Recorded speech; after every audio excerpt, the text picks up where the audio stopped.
Os filmes LGBTs não passam de lacração esquerdista e doutrinação. Filmes LGBTs só querem agradar uma minoria por dinheiro. Bem, se fosse realmente o caso, o cinema já faz isso há mais de 100 anos. Este é o Sociocrônica e nós vamos conhecer alguns itens da sétima arte.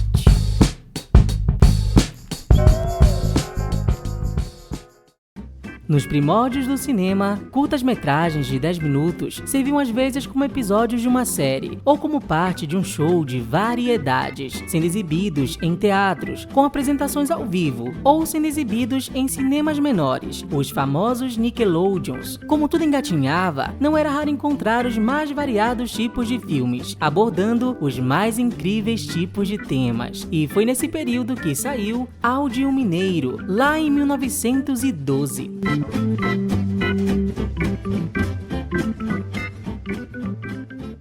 Neste curta temos Algernon, um jovem que quer pedir em casamento uma moça rica. Só tem um probleminha, Audi é bastante efeminado. Assim, ele recebe a missão de virar homem, traduzindo, se adequar aos comportamentos que se esperam de um homem, ser durão e menos espalhafatoso. Para isso, ele viaja para o oeste, aprende os truques com um tal Jim Grandão, com o qual até faz amizade. Audi então retorna e com os bons tiros de sua arma nova, consegue a desejada mão de sua amada, ou seja, ele pode não ser exatamente gay, mas definitivamente Audi é queer, conceito de origem inglesa que diz respeito a pessoas que fogem da heteronormatividade, o padrão de comportamento heterossexual e cisgênero. É por isso que, para muitos historiadores, Áudio Mineiro é considerado o primeiro filme a apresentar naturalmente um personagem LGBT+. Afinal, ele é sensível, anda de forma empoada e beija outros homens na bochecha como agradecimento, códigos visuais atribuídos à figura feminina, mas que nos homens é visto como homossexualidade. Claro, o objetivo é o riso, mas de certa forma Audi não é humilhado por ser quem é, ou sofre alguma punição horrível como seria comum mais tarde, mas a simbologia básica para dizer o que ele é está lá.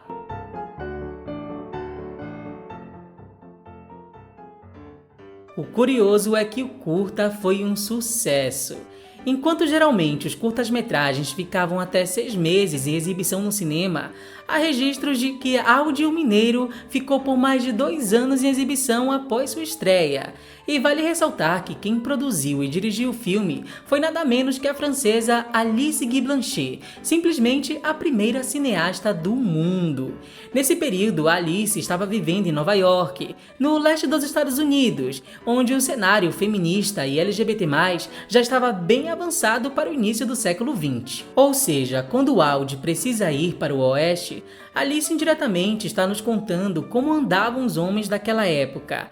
A leste, quase andrógenos, enquanto os homens do oeste ainda bastante tradicionais, brutos. Por isso, muitos filmes desse período brincavam bastante com as normas de gênero da época. No longa de 1914, A Florida Enchantment, um feitiço da Flórida, temos uma moça que encontra sementes mágicas, capazes de transformar homens e mulheres nos seus gêneros opostos. O que ok, sempre foi e ainda é um clichê da comédia. Mas acontece que mesmo transformados, o casal principal ainda se mostra interessado um no outro, independentemente de gêneros, o que faz com que seja a primeira representação bissexual e positiva do cinema. No decorrer da história também rolam vários beijos entre mulheres de forma naturalizada, o que fez com que a crítica odiasse o filme. O New York Clip escreveu que aquele crossdressing todo era um tema muito desagradável, e o New York Times descreveu a história como uma coisa vil e nauseante, enquanto a Variety disse que o filme nunca deveria ter sido lançado, pois o público saía no meio da exibição. Prova de que esses temas, por mais simples e divertidos que pareçam, sempre incomodaram e foram sensíveis. Mais até do que o blackface usado no filme, que é a prática racista de atores brancos se pintarem para interpretar figuras negras de forma estereotipada. O curioso é que o jornal New York Clipper ele implicou com o blackface do filme, mas não pela prática racista. Eles se incomodaram com a cortiça queimada usada, dizendo que ela quebrava a ilusão e era muito óbvia. Mas em resumo, a subversão está lá. A troca de papéis de gênero sempre foi um truque em qualquer meio para abordar a homo ou a bissexualidade, antes mesmo que as pessoas entendessem esses conceitos. Afinal, lembre-se que pessoas LGBT+ sempre existiram, havia até casais de homossexuais que conseguiam viver juntos nesse período, mesmo que escondidos ou sob casamentos fachadas. E também há inúmeros casos na história de pessoas trans que também conseguiram viver de boa, só sendo descobertas muitas vezes depois de já terem morrido. Em algumas capitais e centros mais modernos, inclusive, havia bares LGBTs no meio da rua, então naturalmente a situação tentava furar a bolha e o cinema, como um novo meio criativo do momento, claro, também foi utilizado para tentar mostrar um pouquinho esse outro lado, como a literatura, por exemplo, já fazia isso há um bom tempo. Ainda em 1914, por exemplo, temos A Gangue de Zapata, filme mudo alemão com a atriz dinamarquesa Asta Nielsen. Asta era uma atriz tão sensual que todos os seus filmes eram censurados nos Estados Unidos, mas na Europa ela era famosa também por seus papéis masculinos. E em 1914, Asta interpretou uma atriz e sua trupe, que são confundidos com bandidos de verdade, após se vestirem como criminosos. Só que em um momento, Asta, como um homem, invade a casa de uma moça, que ao invés de ficar com medo, começa a assediar o bandido. E em nenhum momento a atriz desmente o negócio, e elas chegam até se beijar. Novamente o objetivo aqui é o riso, mas não deixa de ser provocador. Porém, em seu estudo de 2016, Girls Will Be Boys, a Laura Horrocks descobriu que quando o crossdressing surgiu lá no final de 1800, ele foi visto como um entretenimento saudável para toda a família e de elite, e ele não era visto como uma quebra de normas e de costumes ligados a pessoas desviantes. A discussão estava bastante ligada a disputas sobre hierarquias culturais, diz a Laura Horrocks. Assim, assumir a figura do homem sendo uma mulher era uma forma de se libertar também do sufocamento social de gênero delas. Um grande exemplo disso é Filibus, de 1915, com Valeria Creti, em um filme mudo italiano sobre uma pirata voadora com sua nave super tecnológica, numa trama de suspense, aventura e ficção científica. Aqui Valéria é uma baronesa que adota a identidade de Filibus, um esperto ladrão procurado. Em um momento disfarçado, Filibus paquera outra mulher de boa, deixando a dúvida se faz isso porque gosta ou por ser inescrupuloso. E novamente, mesmo sendo um vilão, Filibus não se dá mal no final. Os temas, é claro, representavam todas as modas do momento, fascinação por supervilões e tramas de ação, tipo Arsène Lupin. Ao mesmo tempo, também era comum na Itália atrizes pegarem papéis masculinos, na tentativa de explorar outras identidades de gênero, se aproximando da androginia e do não-binarismo, que seria muito comum nos anos 20 em vários centros pela Europa. Traduzindo, o Filipus refletia exatamente o seu tempo, ainda que na vida real, fora da ficção, as mulheres italianas dependessem juridicamente de seus maridos. Fugindo um pouco disso, temos Asas, ou Vingarne no original, filme sueco de 1916, do qual hoje só restam fragmentos e foi baseado no romance Mikael, de Herman Bang, um escritor gay melancólico no estilo Oscar Wilde, porém dinamarquês. Dirigido por Maurits Stiller, o cara que descobriu Greta Garbo, na trama de Asas temos um escultor e seu modelo chamado Mikael. Em um momento, Mikael atrai a atenção de uma condessa, que então se mete na vida dos dois, provocando o ciúme do artista, que morre literalmente por causa disso. A questão é que o filme traz uma abordagem esquisita, onde o público assiste à produção do longa vendo o próprio filme como uma história dentro da história. Segundo o pesquisador Richard Deer, essa era uma forma de fazer uma referência à produção do filme, que era composta por homens gays e bissexuais, como Maurits Stiller e seu namorado Nils Aster, que até tentou carreira em Hollywood.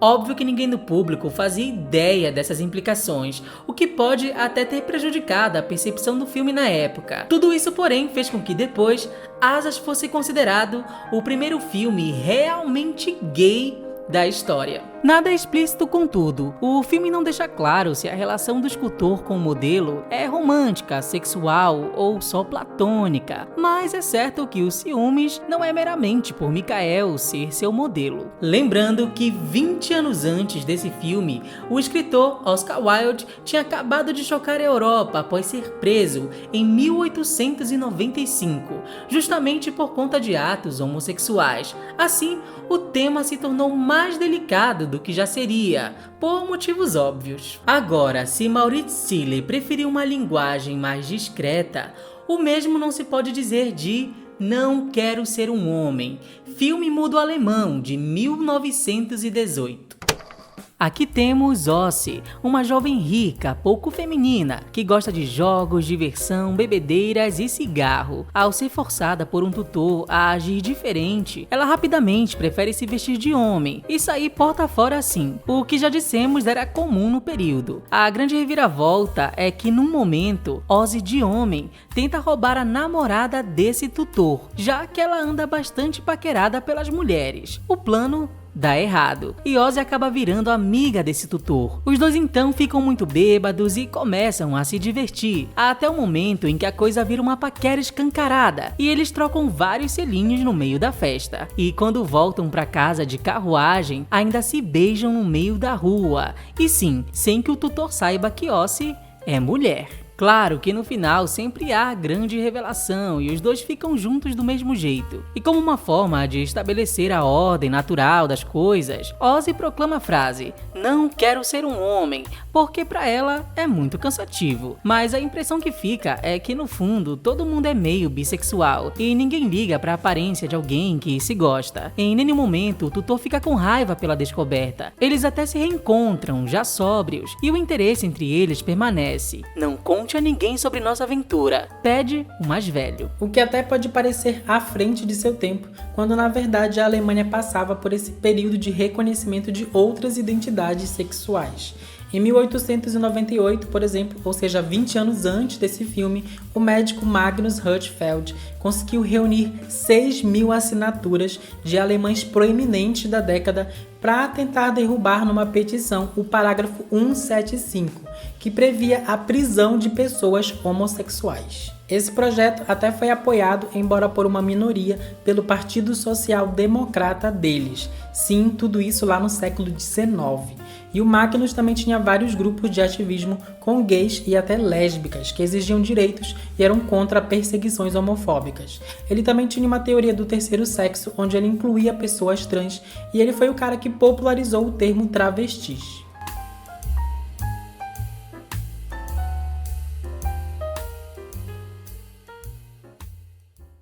Oi, se você chegou até aqui e curte nosso trabalho, considere apoiar o Sociocrônica lá no Apoia-se, que é a nossa campanha de financiamento coletivo. Os valores estão a partir de R$5 e todo o valor arrecadado por lá é revertido para a manutenção do canal. Os links estão na descrição ou no QR Code na tela. Pensa aí com carinho, muito obrigado pela atenção. Agora vamos continuar o vídeo.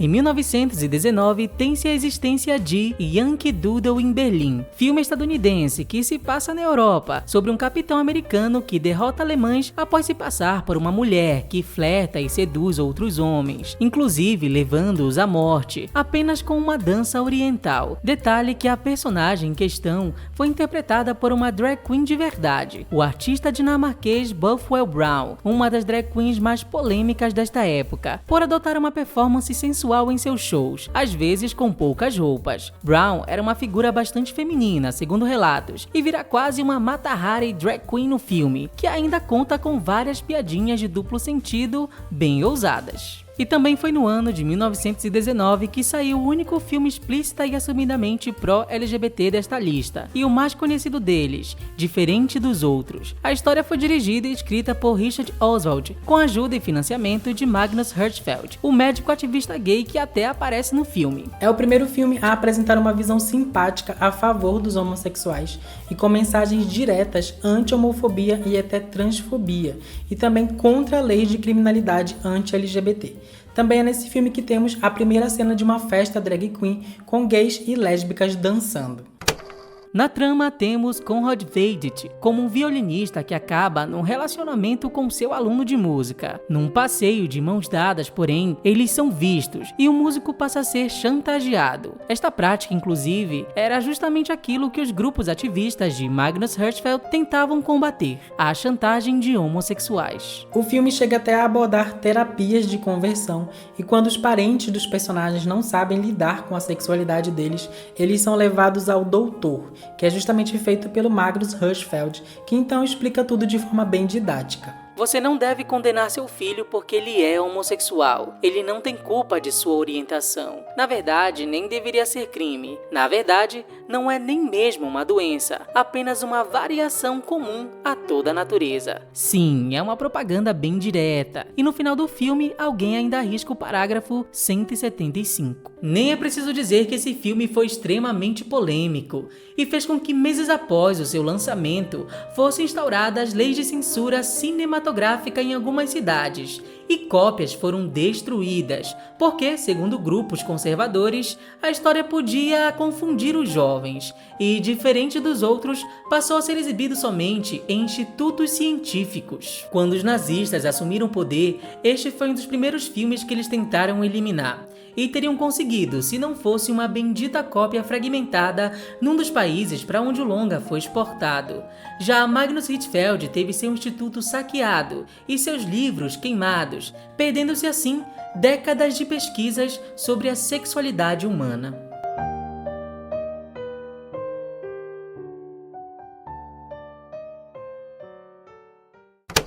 Vale ressaltar o óbvio que nenhuma das palavras que a gente usa atualmente para definir sexualidades eram comuns na época, daí o uso da palavra diferente no filme de 1919. A gente inclusive lançou um vídeo sobre os rótulos que se usavam na época, sobre as palavras que eram mais comuns. Se você ainda não viu, confiram lá. Além disso, a percepção de que havia outras formas de ser e de se relacionar ainda engatinhava, mas é claro que o cinema não deixaria de refletir tudo isso.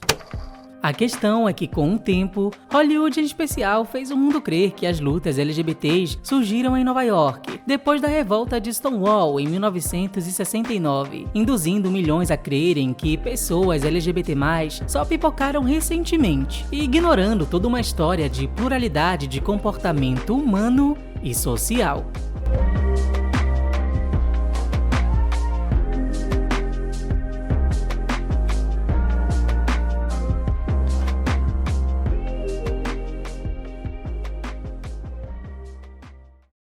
Oi, sócios! Obrigado se você chegou até aqui. E sim, todos estes filmes citados, eles estão aqui mesmo pelo YouTube. A gente vai tentar encontrar as melhores versões e disponibilizar os links dela aqui na descrição deste vídeo. Então, se vocês quiserem conferir, fica aí a dica. Alguns, obviamente, são versões fragmentadas, porque se perderam no decorrer do tempo. E alguns outros também não tem legenda, mas se a gente encontrar, vai ficar tudo aqui embaixo, caso vocês queiram conferir.